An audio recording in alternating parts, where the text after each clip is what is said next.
First fish on the Tokyo rig. That's the first one for me. Just got these from Rapala. Nice little chunker. This is my bait's all jacked up, but this is the Tokyo rig. Little wire dropper hooked onto a 4-rod extra wide gap heavy duty hook with a little swivel. It's basically it's a heavy duty drop shot that you can flip into serious cover. I mean, I've tried doing the short drop shot deal pitching before, but I always did it rigged like a traditional drop shot, and you're fighting the weight. It's always getting tangled up in the bushes, and having it on that little metal wire keeps it, there's no way you can mess it up. It can't get tangled up at all. Just putting a little cross style bait on there and do a little more experimenting with it today and see what happens, but digging it so far.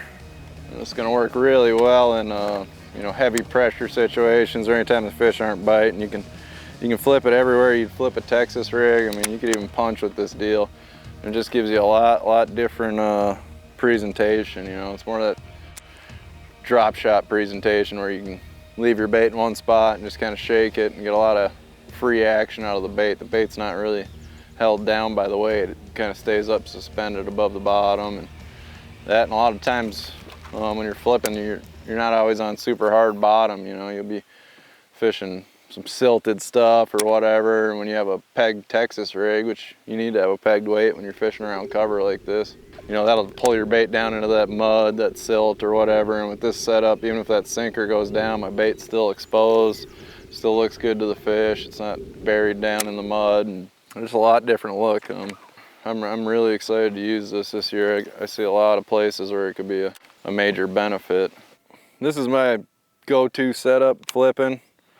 It's just a 7-foot medium heavy Brent Ayler Tatula Elite, 8-to-1 Tatula SV. Love the high speed for picking up slack. It's really helped my landing percentage. A lot of times I'm official. You know, it's a split-second deal. They eat it and run towards you, and I can get tight on them so quick. And the tighter you can get on them before you jerk, the better hook penetration you're gonna get. You don't want a lot of slack in your line when you set the hook. Using braid allows me to use a little bit lighter rod. Like if I was flipping straight fluoro, you know, I'd probably throw like a 7.6 heavy right now. Because of the lack of the stretch, I got 30-pound Suffix 832 on here to a 20-pound fluoro leader. I'm pretty much strictly either straight braid or braid to a leader. I don't really flip straight fluoro for anything anymore. Don't really see any advantage to it. So it allows me to use a lighter rod. Like I said, at the end of the day, if you're swinging a big weight and flipping all day long, it's a lot less wear and tear if you're using a little 7-foot medium heavy versus a 7.6 heavy or an 8-foot heavy. Between the high speed ratio and then the braid to a leader, it really beefs up my setup, so I don't have to put all the power in my rod, and I don't have to carry around all that extra weight all day. It's a lot more sensitive too. I got a lot softer tip. I can make more precise pitches and skips better. A bit more sensitive too, but mostly just for the old elbow gets a little sore if you swing an 8-footer all day. So, and I can do that with the braid versus, you know, if I had to fish straight fluoro. Gonna rig up a new bait. I got a Biospawn Vile Craw, green pumpkin, favorite color of all time. And you just Texas rig it, so you can put any kind of flipping style bait you want in here, beaver, tube, craw, whatever, worms, anything. Get it rigged up on there. And the cool thing about this bait, when you're flipping it in there and shaking it versus a regular Texas rig, the fish is gonna come up and he's just gonna eat that whole bait. And you know, you're not gonna have any of that other stuff in his mouth, so it's just straight hook when you go to set the hook. You know, a lot like a weightless stick worm or a fluke. You're gonna have a really good hookup ratio. You don't have to bust that big sinker through his mouth. All this stuff's gonna be out of the way when you go to set the hook, and like I said, it's just gonna be straight hook into his mouth every time. You don't have to, you know, bust a big sinker through there. And you can run any size sinker on here. You can punch with this with 1.5 ounces, and even them really big sinkers. You know, when you're using light stuff like quarters and smaller weights, that's not really a big deal. But once you get into those big, you know, 3/4+ ounce tungsten sinkers, that's a lot of bulk up here to bust through a fish's mouth. This is gonna go through cover easier. So let's say you're flipping a Texas rig and you need 2 ounces to get through something. You could fish this same rig on 1.5 ounces, 1.25 ounces, and get the same penetration you would out of a bigger weight because of how it's weighted. It's gonna pull through and fall real easy. So you can get by with a lighter weight. that's not gonna be in the way when you set the hook now, and there's gonna be a lot less leverage for the fish to get off. I mean, really it seems like once you get over 1.5 ounces, they have so much leverage when they come out of there and jump that you really start to tend to lose a lot of fish flipping a really big weight. Now you can downsize your weight and get it out of the way. So when you're fishing that super, super heavy cover, that 1.5 ounce plus stuff, your landing percentage is gonna go up tremendously fishing a rig like this versus, you know, a standard Texas rig with a lockdown sinker or peg sinker, or it's not getting out of the way. So just one less thing to worry about. Another thing about this Tokyo rig, the way it's set up like a drop shot, I can really impart, you know, I'll flip it into the best, you know, say we got this little isolated bush out here. I'll flip it right in the middle of it, flip it to the heart of the cover, the best piece of it, and then I can sit there and just shake my rod tip. Now if I do that with a Texas rig, I'm gonna be moving that bait. Every time I put pressure on, I'm working away from the cover. But with this Tokyo rig, it's just like a drop shot. I can put all that action on the bait by shaking my rod tip, but you know, leaving my bait in the primest piece of cover as close to where I think the fish is sitting. You know, it really just spends a lot more time in their face, and it's gonna get you a lot more bites versus a, you know, standard Texas rig. If I hop it a couple times, I'm already out of the strike zone.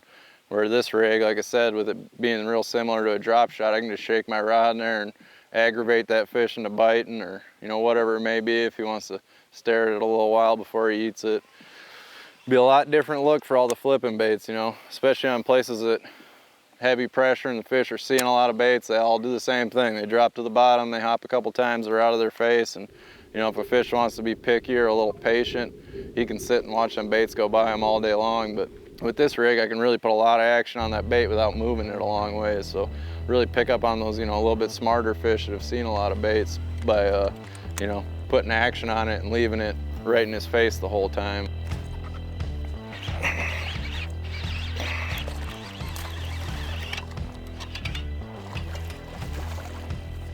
Oh, my suspicions were correct. Nice one on the Tokyo rig. I figured it was gonna be a good deep grass flipping deal. Nice little chunk. Just got out here on the deeper weed edge on the lake.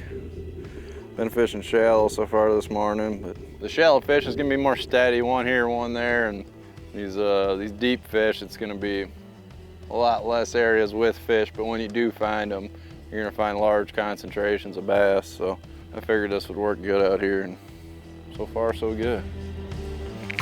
Bacon. Yep. A nice one. The Tokyo rig. Good chunk. And this hooking percentage is insane. And where I'm hooking them too seems to be a lot different. Like I said, without that weight in the front to bust their mouth open, seems like my hook penetration's been a lot deeper on all these fish too, rather than, you know, getting them in the edge of the lip. I'm getting them hooked deep, but that's a nice chunky bass. Let him go. Yeah, right now we're fishing a deeper weed edge, but it's still early in the summer, so the grass isn't completely topped out. You know, normally come July or August, I'll do a lot of my looking visually with my sunglasses. But right now, because the grass is a little shorter, it's a few feet below the surface, I'm using my hummingbird up here to follow the edge. I'm just kind of bumping in, bumping in, bumping in, bumping out, go until I hit that grass and then back up a little bit and just kind of follow it along. Like I said, normally later in the summer you can do that with your eyes, but right now I'm doing that with my graph. You know, we're out in 10 feet now. It seems to be like the weeds are stopping in around 8 or 9, but it's kind of patchy around here, so it's not a straight edge. You gotta kind of fish your way around it. And I'm just keeping an eye on that. Really just looking for thicker, taller clumps of grass, and it's a bonus if they got bluegills around them. A lot of the grass out here does, but some areas won't have the bluegills. But if I can see them tall, thick clumps with a bunch of bluegills around them, there's probably gonna be some bass sitting in the middle of them. That's another nice thing about this Tokyo rig, having that weight hanging down in front of the bait. Goes through the grass really, really nice, drops straight, vertical every time. Slides down through the stuff really good. Not getting hung up on it, I'm getting good penetration, and you know, especially when you're getting in these like thicker clumps of grass. Also, the way it's set up like a drop shot rig, and I can flip into that thick clump and just shake my rod A lot of times when fish are in thick grass, they have really limited visibility. There's so much grass down there, they can't see a lot. When you're fishing a Texas rig, you're kind of hopping it along really fast. And being able to shake it in there, giving it that vibration, leaving it in that clump, it gives those fish feel that they can find it in that thick grass rather than, you know, pulling it out of the way really quick.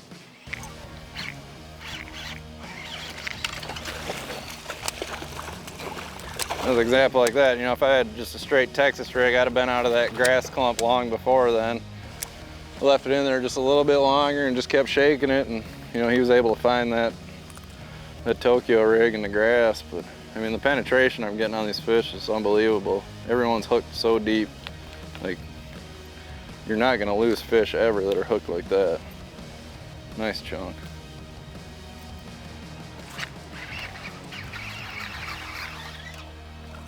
That's a good one. Nice Tokyo rig chunk. Again, deep penetration. It's just healthy fish. They're putting on a feed bag on now, getting on these deep weed lines and feeding up on the bluegills.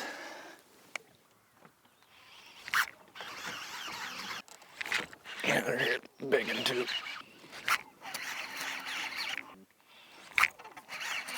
That's 4 for 4. Big one.